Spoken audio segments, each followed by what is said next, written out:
Welcome to This Explainer. Okay, today we are diving into one of the most debated, profound, and honestly fascinating statements in all of human history. We're going to dig right into a 3,000-year-old biblical and historical mystery.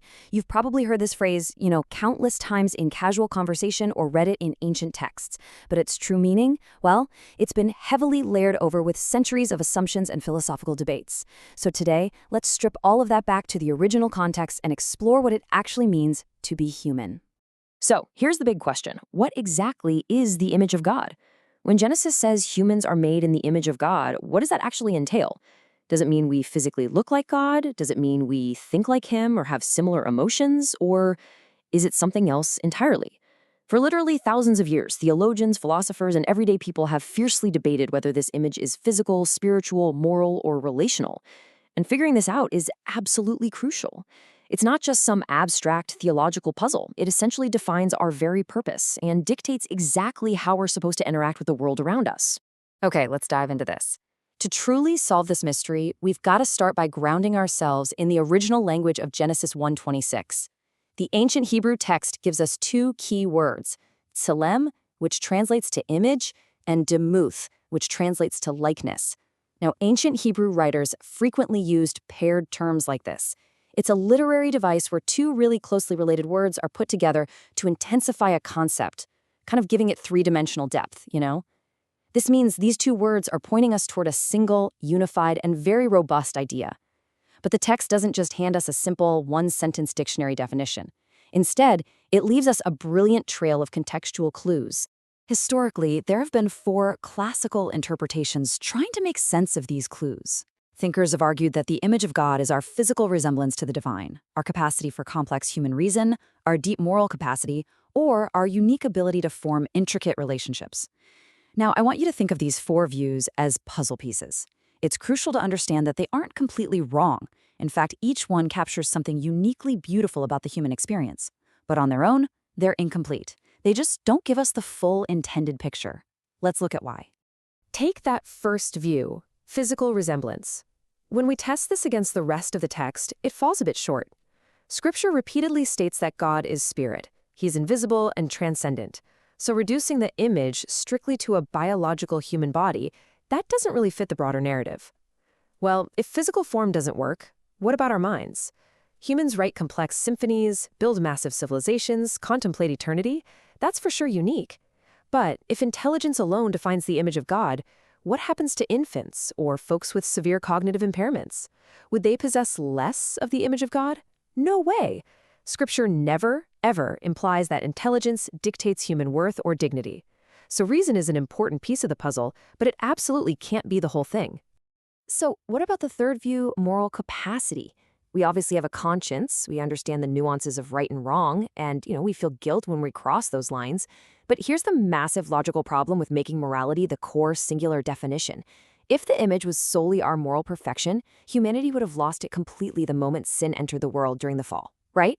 Yet, we see in passages like Genesis 9:6, which takes place during the time of Noah, way after the events of Eden, that humans are still explicitly referred to as bearing the image of God.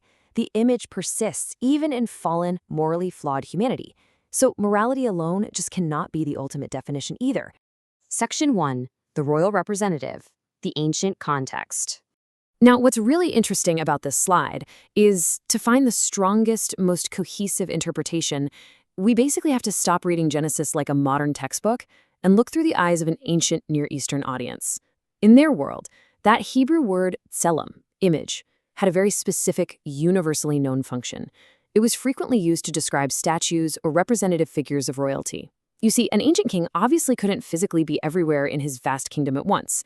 So to establish his sovereignty, he'd place statues, images of himself, throughout his territory, especially in newly conquered or really distant lands.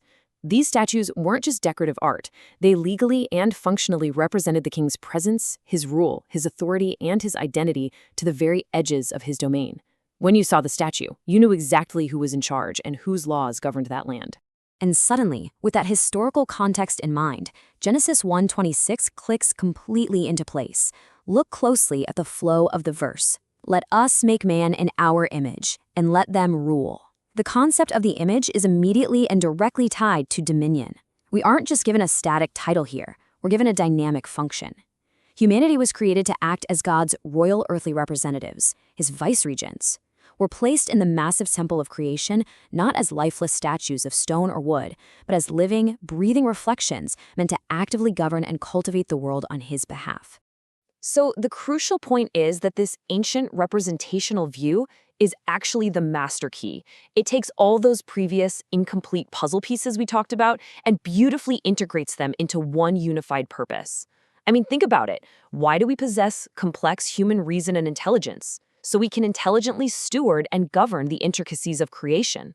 Why do we have moral capacity? So our rule accurately reflects the just, good, and holy character of the king we represent. And why are we profoundly relational? Because we're mirroring a God who exists in eternal communion. Those traits aren't just random. They are the specific toolkit given to us so we can actually perform our role as God's representatives on earth.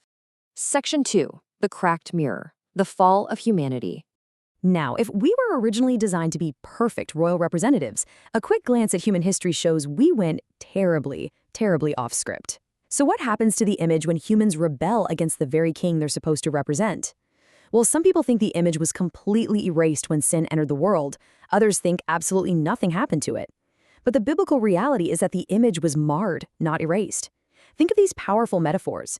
Fallen humanity is like a cracked mirror, a vandalized statue, or a ruined temple. The fundamental structure, the design, and the inherent dignity, they are still there, which is exactly why human life still holds immense, undeniable worth.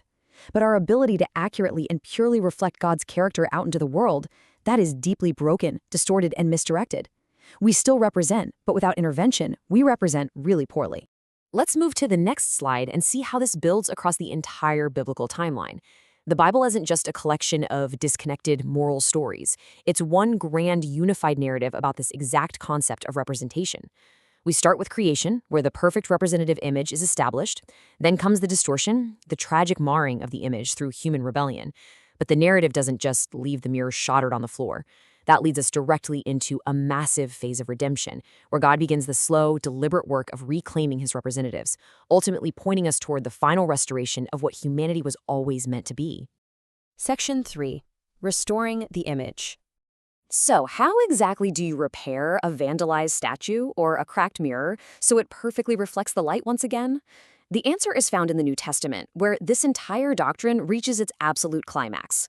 Colossians 1:15 reveals that Jesus Christ is the image of the invisible God. Where the first humans failed in their role as image bearers, Christ succeeds flawlessly. He is the true, perfect, totally unblemished representative. He is exactly what humanity was always supposed to look like, in how he loves, how he rules, how he serves, and how he perfectly reflects the character of the Father into the world. And guys, this profoundly changes how we understand the very concept of redemption. Salvation isn't just about getting a legal pardon or securing a cosmic get-out-of-jail-free card for the afterlife. Salvation is actual, tangible image restoration. Writers like Paul tell us in Romans and Corinthians that believers are actively being transformed and conformed back into the image of Christ. It's a process, right? Renewing the mind, aligning our actions, reshaping our character. The ultimate goal of redemption is the restoration of true humanity. It's equipping us to once again govern, steward, and accurately reflect God's character into the world, just as we were originally designed to do in the garden. Which leaves us with this final, incredibly provocative thought. The image of God is not merely a static status you sit on. It isn't just a philosophical concept you simply possess. It is a profound calling that you are meant to live out every single day. You are a living, breathing representative of the divine in this world. And that cracked mirror is actively being repaired. So the question is, are you actively living out your original design? Are you reflecting his character in your life today? Thank you so much for joining me for this explainer. I really hope this leaves you seeing yourself, your purpose, and every single person around you in a radically new light.